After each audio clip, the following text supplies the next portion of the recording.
Assalamu alaikum wa barakatuh. So before I start, I really wanted to thank all the brothers and sisters in Saskatoon for coming. Thank the youngsters, the volunteers, the brothers and sisters that put this entire thing together. Without them and without their support, we wouldn't have what we have. This is nothing short of a miracle that you come to a city all the way, for us at least in Saskatoon, and more than 800 people gathered together for the sake of Allah subhanahu wa ta'ala. This is, I hope that, Allah is looking down on us proud, right? And the Prophet ﷺ is proud of us, and the Sahabas are proud of us, and they're happy that we're speaking about them. But it wouldn't be possible without these amazing youngsters, brothers and sisters. Give them a round of applause, everyone, inshallah. We make dua for them. They're going through different things. They're at school, their colleges, their professions. Allah gives them success. And the amazing brothers and sisters at Rihlah who are doing amazing work as well. We don't have the PowerPoints up, but you have a card on your chair. Everyone should look at that card. Forget about what Miftaah is doing, because your community has.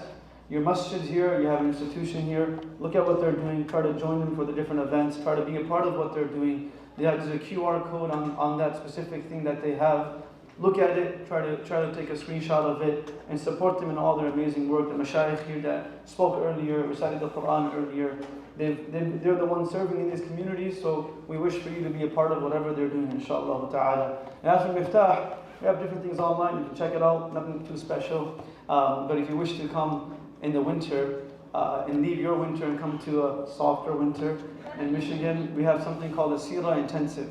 For 7 days, we cover the entire life of the Prophet ﷺ. From December 23rd to December 29th, during your winter break.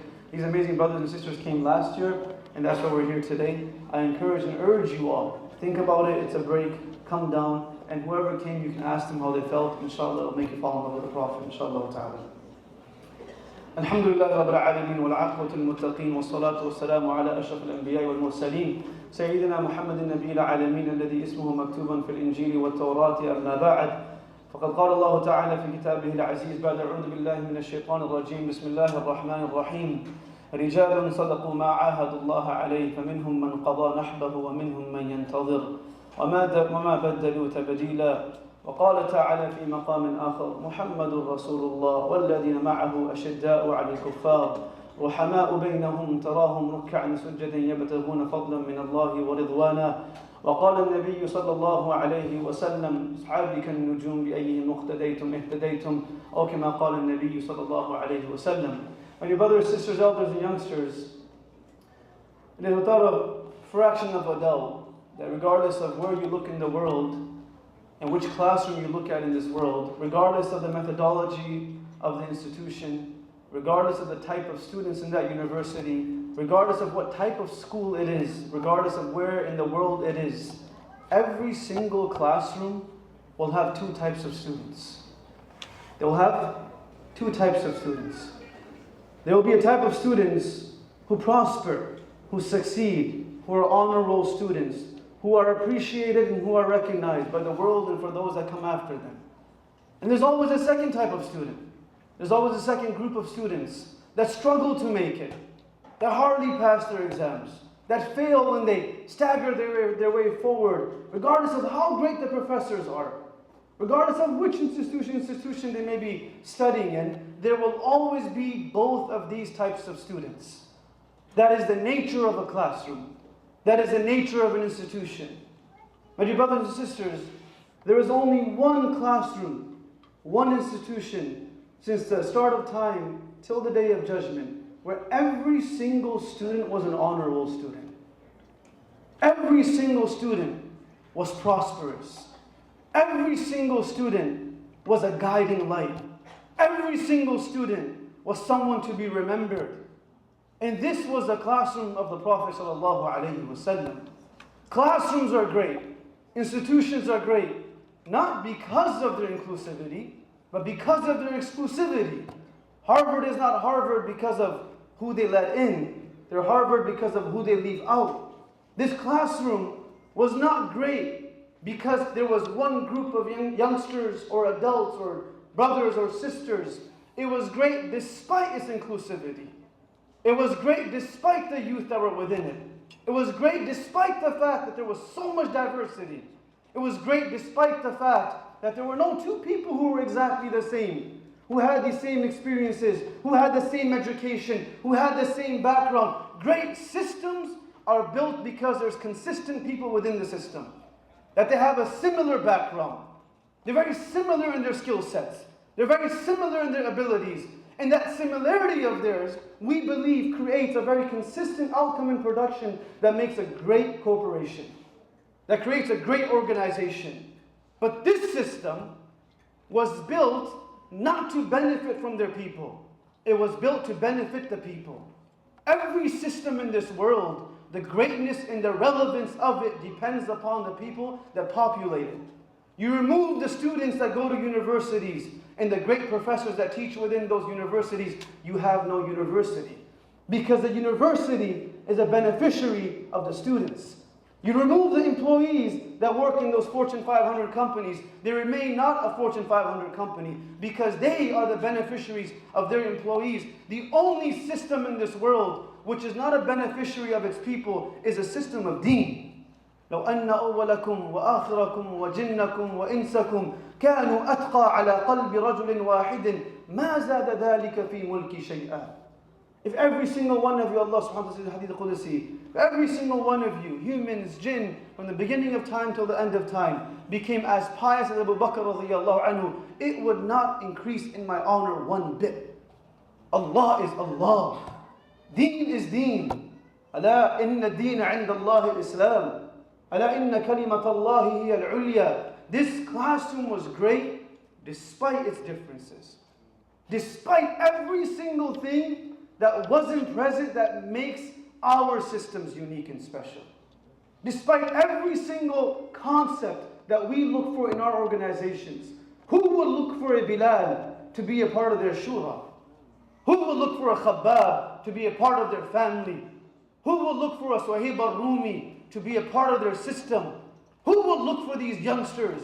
Who would want to migrate to a community where the people that are inviting him are youngsters like Sa'd ibn Mu'adh and As'ad ibn Zurara, less than 16, 17 years old, and they are the founders of the migration of the Prophet ﷺ. Who would allow these people to make such an impact? The system benefited them. The system wasn't the beneficiary. The moment we think deen benefits from what we are doing, we have lost the concept of what deen is. We are the beneficiaries. Who was Umar before Islam and who is he after Islam? Where his aunt would say to him, there was a time that I remember that you were unable to take care of a herd of sheep. And today Allah has made you the ruler of 1/3 of the world. Did his lineage change? Did his skill set change? Did his abilities change? He remains the same individual. What changed is that he was given a sense of value from deen. Deen gave him value. Youngsters believe that the more deen that comes into our life, our value depreciates. We become less acceptable. We become less relevant. One of the most overrated terminologies in the world is being relevant. Because there's no one that is relevant to someone else's definition of what a norm is. Everyone is a stranger to someone else's definition of what a norm is. Relevance is subjective. So being a stranger is also subjective. What changed was that he was given deen. This was a classroom that we want to implement into our families. This classroom was great based on two components. It was the most inclusive community when it came to where people came from. When it came to ethnicities and backgrounds, when it came to cultures, when it came to different denominations, it was the most inclusive system, but let us not be in a delusion or be confused. It was the most exclusive system when it came to ideals and values.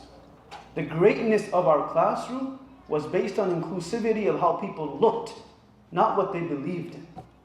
Let us not think that inclusivity is a way and a form of widening the gap of compromise within our religion. Inclusivity is a form of bringing people in, not allowing us to leave. Subtraction is never going to be addition. There's no virtue in substitution. There's virtue in addition. There's no virtue in leaving an act of goodness to add another act of goodness. The child says to the mother, I can serve you at night, but I won't pray Fajr. That's not virtuous. Virtue is I'll serve you at night and I'll still pray Fajr in the masjid. But the Prophet ﷺ one day, he noticed that for 3 days in a row, a companion missed Fajr Salat in the masjid. And he went knocking on their door. Imam Siraj was speaking about this just earlier. They would go knocking on doors. I come from a background where my father was in a university in King Edward College in Pakistan. Not a single member of his family believed in the concept of akhirah. Forget pray salat. In the army in Pakistan, not knowing what religion was, as a student in the dormitories, the people of the work of da'wah and tabligh came knocking on his dorms. And he changed his life and he came to this country. And him and my mother made a decision. We have 5 children. All 5 of them will serve the deen of Allah. Do not think by serving deen benefits. We benefit. And do not think that it depreciates our value. It adds value to us. The moment we understand that something adds value to our presence, we will never let it go. We believe wealth adds value. No one will leave money. We believe affiliations add value. In today's time, a person is only as honorable as their affiliations. How weak is that? You remove the title before their names, no one respects them anymore. You take their badge away that they work in a hospital, they don't make a difference anymore. Honor is found in affiliations. The moment we find that there's value in something, we'll never leave it. People find value in having specific phones. They'll do anything for it. People find value in expressing a certain way of a life that they wish to live. They're not even living it, but they're just showing it because it brings them value. They'll never leave it. Sahabas never left deen because they believed that it was not a source of value, it was the only source of value. The moment it's an and, we've already lost the game. It's the only source of value. It's the only source of growth for our children. We ask our children all the time, how did you do in school? As mothers and fathers, we ask our children, what do you want to become when you grow older? How many times have we asked them, will you pray Fajr in the masjid tomorrow? I'll go with you, I'll take you. Or set a standard in the house that the line of questioning changes. A community will never change until the line of questioning changes. The line of questioning for Sahabas changed. The line of questioning used to be how something could benefit my dunya. And the line of questioning became, how could something benefit my akhirah? Ibn Qayyim rahimahullah says, if you were to derive the mentality of Sahabas from the Quran, mentality of Sahaba, people gain millions of dollars writing books on mentality. The mentality in a mindset of a billionaire, the mindset of an entrepreneur, and they write so many random things in there. What would be the mindset of Sahabas? He said, if we were to derive the mindset of Sahabas, we would see that they were people, man arad al-akhirah. They had the mentality of akhirah in every moment of their life. Every moment of their life, they were fixated upon the akhirah. And that can only happen to a person if you zoom out for a moment and stop living a life which is focused and so zoomed in that nothing in the periphery and nothing around you makes a difference anymore. Because we're so laser focused on that which will only remain for a little while. Will only stay for some time. This classroom was great because it was very exclusive on 2 components. Their point of reference became 2 things, and I'll end with these 2 things. Number 1, what can I do in my life that when I leave, I earn the pleasure of Allah? That was the first thing. So every single day and everything they did, this was their line of questioning. Will this make Allah happy or not? It's a very simple question. It's not about halal and haram anymore. Will this make my Allah happy? Who's given me everything He's given me. Who's allowed me to have children. وَجَعَلْهُ رَبِّي رَضِيًّا. A child is only worth having when they become a source of pleasure for Allah. Or else Zakaria alayhi salam would have asked for a different dua. He asked, Allah, give me a child that earns your pleasure. Their line of questioning became, number 1, does this make Allah happy? So everything changed. Number 2, what can I do while living in this world to bring ease and comfort to the Prophet ﷺ? And this became the goal and the ambition of their life. What they lost mattered less, because what they gained was very clear. We can only leave something because the gain is very clear. And because akhirah is still so blurry to us, leaving dunya becomes so difficult. The blurriness of akhirah will only be removed if the reality of it settles in our heart. This is real. This will not go away. Rather, it's only coming closer. This is what made an exclusive community. Based on ideals, based on values. And these values changed the world. A community that the Persians and the Romans would say that these are people not worth ruling became the rulers of the world. Because their second component, that we will do whatever it takes to make the Prophet happy. Rama Iqbal, he has a beautiful poem. He says, Ki Muhammad se wafa tune, to hum tere hai. Ye jahan cheez hai kya, loh wa qalam tere hai. We attach our loyalties to the Prophet ﷺ. Everyone will attach their loyalties to us. We attach our love to Allah. Everyone's love will become ours. Man kana akbaru hammihi hammul akhirah. Whosoever has the biggest concern of their life, the concern of akhirah, kafahu Allahu hammahu fid dunya wal akhirah. Allah will suffice for them in all of their concerns of this world. Because their concern is something much bigger. The concern is the akhirah. The person that wants to win a game isn't too focused about losing a quarter. They're worried about winning the game. The person that wants to win at life isn't too focused on getting the small L's. They're focused on getting the large W, which is akhirah, which is the rida of Allah. When we earn Allah's love, everyone's love becomes ours. And the Prophet said in a beautiful narration, إِذَا أَحَبَّ اللَّهُ عَبْدًا نَادَى جِبْرِيلٌ. When Allah loves someone, He calls Jibreel. He says, Ya Jibreel, إِنِّي أُحِبُّ فُلَانِ ابْنِ فُلَانِ فَأَحِبُّهُ. Oh Jibreel, I love this person. So you must love this person. You know, in this world, if the CEO likes you, the manager has no choice. That's the way of life. The secretary that sits in the front desk, he or she has no choice because the CEO loves you. That's how the world works. When Allah loves us, angels have no choice. They also love us. And then the announcement is made to all the angels in the heavens that love this person. حَتَّى يَأْتِ الْقُبُولَ فِي الْأَرْضِ. Until the love and the acceptance of this person enters into the heart of the community. My son doesn't listen to me, not because I haven't bought him enough things. My son doesn't listen to me because my relationship with Allah is not complete. My spouse isn't always displeased with me because of the lack of finances or presents I bring in the house. My spouse perhaps is displeased because of my fajr is compromised. Sufyan al-Thawri rahimahullah would say, إِنِّي أَرَى أَثَرَ ذَنْبِي فِي زَوْجَتِي وَدَابَتِي. He would say that I would see the ill effect of a sin that I commit in the way that my spouse would open the door for me when I would come back home from work. I could tell that this is because of a sin that I committed.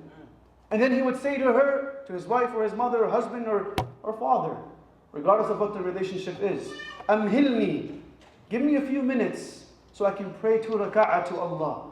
And say, well, Allah, whatever is between you and me is between you and me. Don't let it come in between us. حَتَّى يَأْتِ الْقُبُولَ فِي الْأَرْضِ. Acceptance of people that we love is contingent upon the love of Allah in our heart. That is the source. They loved the Prophet, so people fell in love with him. They loved the Prophet, so we fell in love with him. We don't love them because of their names. We love them because of what they did for our Prophet. And they love us because of what we do for our Prophet. It's a reciprocal relationship. The more we do, the more beloved we become to them. They made a decision. They made a very clear decision that we will do whatever it takes to make Allah happy, and number 2, to see the Prophet smile. Now I'll mention 2 stories that validates these claims. All the stories of Sahabas you open, in every one of them you find someone sacrificing for the Prophet of Allah. In the battle of Uhud, when the rumor had spread the Prophet had become shaheed, and as the Sahabas are looking for him, Talha ibn Ubaidullah sees him in the midst of the battle where the non-believers have encircled him and their arrows pointed towards him, ready to assassinate him. And he jumps in front of the Prophet ﷺ, and he takes his hand and he places it in front of all the oncoming arrows. All the incoming arrows pierce his hand, and his hand becomes paralyzed. When Abu Bakr became Khalifa radiallahu anhu, Talha ibn Ubaidullah came and he did bay'ah with his left hand. You're supposed to do bay'ah pledge allegiance with your right hand. He came with his left hand. And one of those youngsters that think that they're the new person on the block, never forget about the elders. Youngsters believe that because we're making the effort, there's change. Wallahi, we're making the effort every single day of our life, as much as we are, but the moment we lose the du'as of our parents, nothing takes place. The du'as of teachers and elders. What is this definition of balance that has become a trendy topic that I'll do when I feel like there's a balance in the relationship? There was no such thing as balance in relationships, and hence relationships thrived. Because everyone was trying to outdo the other person. Everyone was trying to do more than the other person. The father for the son for the father, the mother for the daughter for the sibling. It was never a situation of balance. It was always, how can I do more? Nonetheless, when he came with his left hand, one of these youngsters said, Ammu, come with your right hand. And Abu Bakr looked at him as if he was going to smack him. Don't you know this man's hand became shaheed, protecting the Prophet ﷺ. On that day when Talha comes with his hand, with arrows pierced on his hand, when Mus'ab comes with his entire body full of blood, when Ja'far al-Tayyar comes with his hands cut off, when Zayd ibn Dathina radiyallahu anhu, who was a companion, who was caught by the mushriks of Mecca and held as a hostage and tied by ropes on a tree, and 70 archers pointing their arrows and spears towards him. And as they're looking towards him, Abu Sufyan looks at him and he says, هَذَا سِرِّي بَيْنِي وَبَيْنَكَ. This is a secret between you and me and a few of us that are here. And we only know of this narration because he became Muslim. He says, وَاللَّهِ أَنشُدُكَ أَمَا تُحِبُّ أَنَّ مُحَمَّدًا قَدْ تَكُونُ فِي مَكَانِكَ وَأَنْتَ مَعَ أَهْلِكَ. Would you not want that Muhammad was standing in your place and you were enjoying with your family? Just between you and me. No one's going to find out. I want to know the reality behind this persona as they would think you have created. Impact can never be created through a persona. People don't change because of personas. People change because of impact. And impact is not contingent upon resources. How Imam Suraj is speaking about few people. Impact isn't relevant to resources. قَلِيلٌ مِّنْ عِبَادِيَ الشُّكُورِ. Impact is relevant to having something that you rely on. And that reliance helps you move forward. So he looks at this man, Abu Sufyan, dead in his eyes, staring at death as these arrows and archers are ready to pierce his body. And he says to him, smiling at him, "You're such a fool. Wallahi, ما رضيت أن محمدا قد شاكه شوكة وأنا مع أهلي جالسة وضاحكة." He said, Wallahi, I would not be happy or pleased if the Prophet ﷺ was touched by a thorn and I was laughing and sitting with my family. I would not be okay with that. I wouldn't be okay with it. And Suhaib and Abu Sufyan raises his hands and the archers pierce his body. Hamdullah comes becoming shaheed. Mus'ab comes as a shaheed. Abu Bakr comes with his entire wealth. Abu Talha ibn Ubaidullah comes with his hand. What do we come with? What do we have to show to the Prophet on that day? That we're also a part of this community. That you said that I wish to meet my brothers and sisters. And no one likes to fall short of someone's expectations. The expectation, especially those that we love. We don't like to fall short of our parents' expectations because we love them. The Prophet's expectations of us is that the inclusivity clause will remain based on where people come from. The exclusivity clause will be the only source of progress. That we're exclusive based on our ideals and values, which is A, will this make Allah happy? B, will this bring a smile to the Prophet's face? And when we meet him on the Day of Judgment, will he be happy with us? Someone came and asked a great scholar, as narrated by Imam Mufti rahimahullah, that when will be the first time that I will truly be able to experience comfort and happiness and joy? In one narration he says, إِذَا رَأَيْتَ تَبَسَّمَ النَّبِيَّ إِلَيْكَ. That when you see the Prophet smiling at you.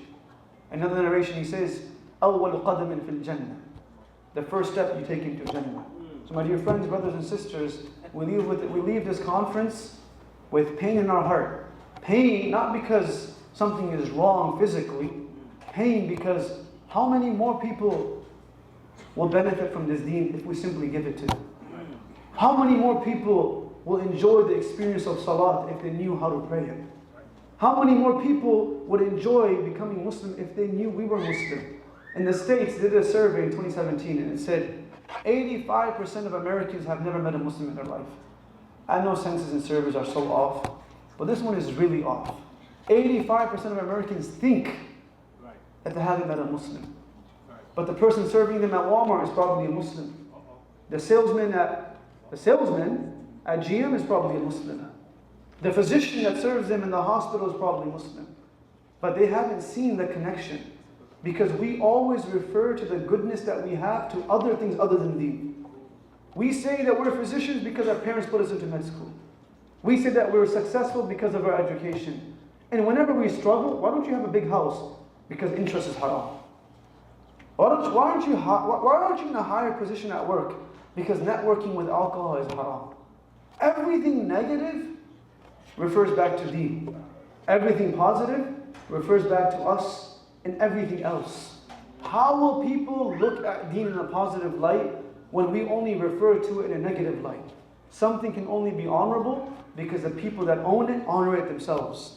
May Allah make us amongst those people that when we leave this world, we are raised with those individuals that we wish to be raised with. من النبيين والصديقين والشهداء والصالحين. Allah subhanahu wa ta'ala says, يَوْمَ نَدْعُ كُلَّ أُنَاسٍ بِإِمَامِهِ. That on that day, you will be raised with your imam. Who is your imam? The person that you chose to want to live your life like. Imam Qutb rahimahullah narrates, or rather Ibn Kathir rahimahullah narrates a narration which I'm extremely fond of, and I'll leave with this narration. On that day, under the ayah of يَوْمَئِذٍ يَصْدُرُ النَّاسُ أَشْتَاتًا, the people will be raised in groups with their leaders. He says, on that day, Allah subhanahu wa ta'ala, وَنَادَى مُنَادِي, an announcer will call out and say, أين الصديق? أين الصديق? Where is the truthful one? And as the entirety of humanity is just standing there waiting for Allah to begin this moment of hisab, when the announcer says أين الصديق, no one moves except for who? Who moves? Abu Bakr radiallahu anhu. Imagine in the sea of people, we get excited when someone calls us on stage in our graduation. Imagine in the sea of billions of people, Abu Bakr being recognized as a Siddiq. And then the announcer says, وَأَيْنَ الصَّادِقُونَ الَّذِينَ صَدَقُوا مَا عَاهَدُوا اللَّهَ عَلَيْهِ. Where are those who were also truthful to the covenant that they made with Allah? People like you and I will stand up. Imagine the captain of your team being Abu Bakr. You know you're not going to Jahannam because Abu Bakr is your leader. Then the announcer will say, وَأَيْنَ الْفَارُوقِ. Where is the individual, the personality that became the criterion between truth and falsehood? No one will dare to move because everyone knows who Faruq is. And Umar will come forth. And then the announcer will say, وَأَيْنَ الَّذِينَ يُفَرِّقُونَ بَيْنَ الْحَقِّ وَالْبَاطِلِ. Where are those who stood the test of time and became a criterion between truth and falsehood in their own communities? People like you and I will stand up.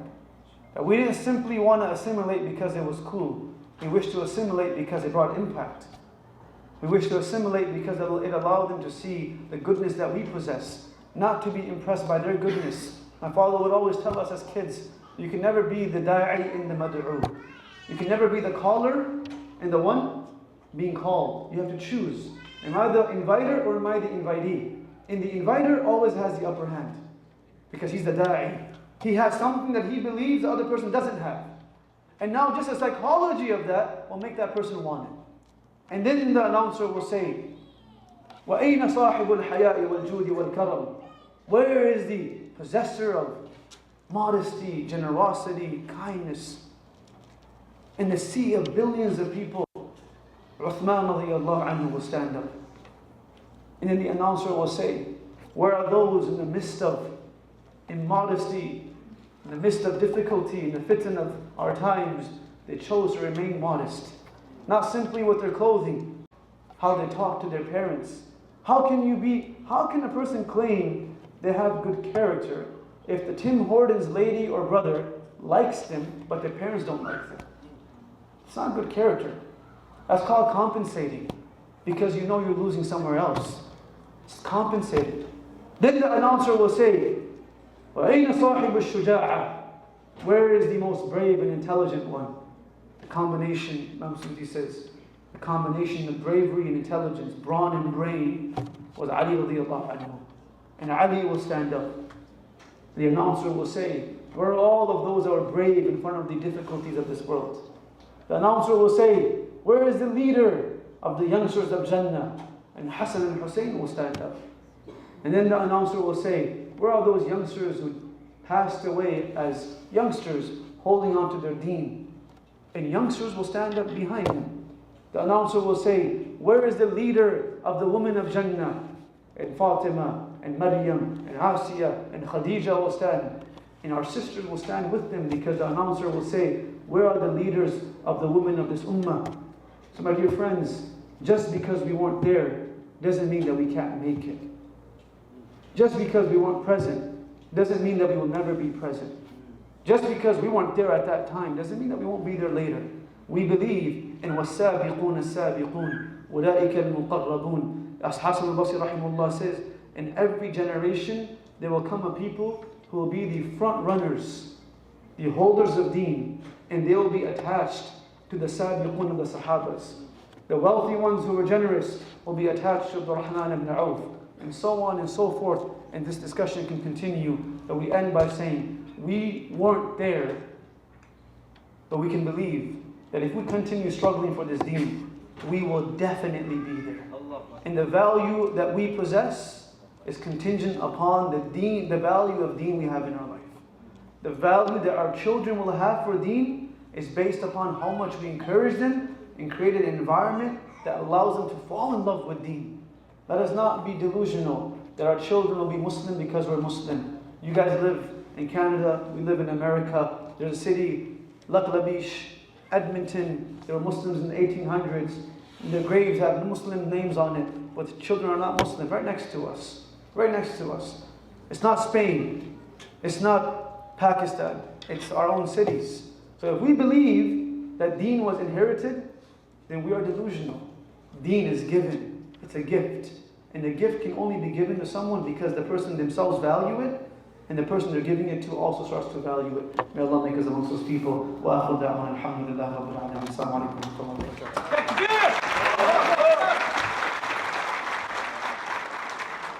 Takbir! Takbir! Takbir! Alright, can someone really quickly take out their phone and show me what the time is set for us to finish? 10:10. Allahu Akbar, Shaykh, this is a record. Alhamdulillah, we are at the end of the program, and as the saying goes, all good things come to an end. But today we're not ending, right? So we're taking forth the lessons that we learned from here. What's the saying? Saskatoon shines, right? Something like that. Saskatoon shines. Today, Saskatoon shines with Iman, inshallah. Brothers and sisters, it is with the deepest gratitude that we want to thank all of you for joining us today and inviting Miftaah Institute. This is a proof. Okay. This is a proof that Saskatoon has a lot of potential. And inshallah, we utilize this as a platform for us to do more khair. We're going to wrap up with the dua. So I'm going to let Imam Mikael. Bismillah ar-Rahman ar-Rahim. Alhamdulillahi Rabbil Alameen. Allahumma salli wa sallim da'iman ala habibina Muhammad wa ala alihi wa sahbihi wa sallam. Jazallahumma anna Muhammadan sallallahu alayhi wa sallam ma huwa ahlu. Allahumma inna nas'aluka hubbak wa hubba man yuhibbuk wa hubba amalin yuqarribuna ila hubbika ya arhamar rahimin. Ya Allah, we ask you to make this a gathering that is accepted from you, Ya Allah. Ya Allah, we ask you to make this a gathering, Ya Allah, by which we take what we learned and implement it in our lives, Ya Allah. Ya Allah, we ask you to forgive our sins and our shortcomings, Ya Allah. We ask you to give us a value of this deen, Ya Allah. We ask you to give us a love of your Prophet, your Prophet, sallallahu alayhi wa sallam. Ya Allah, we ask you to give us a love of his companions, Ya Allah. Ya Allah, give us the tawfiq, Ya, enable us, Ya Allah, to study their lives, Ya Allah, and bring those lessons into our lives, Ya Allah, Ya Arhamar Rahimin. Subhana rabbika rabbil izzati amma yasifun. وسلام على المرسلين والحمد لله رب العالمين. Jazakumullah khair. Assalamu alaikum.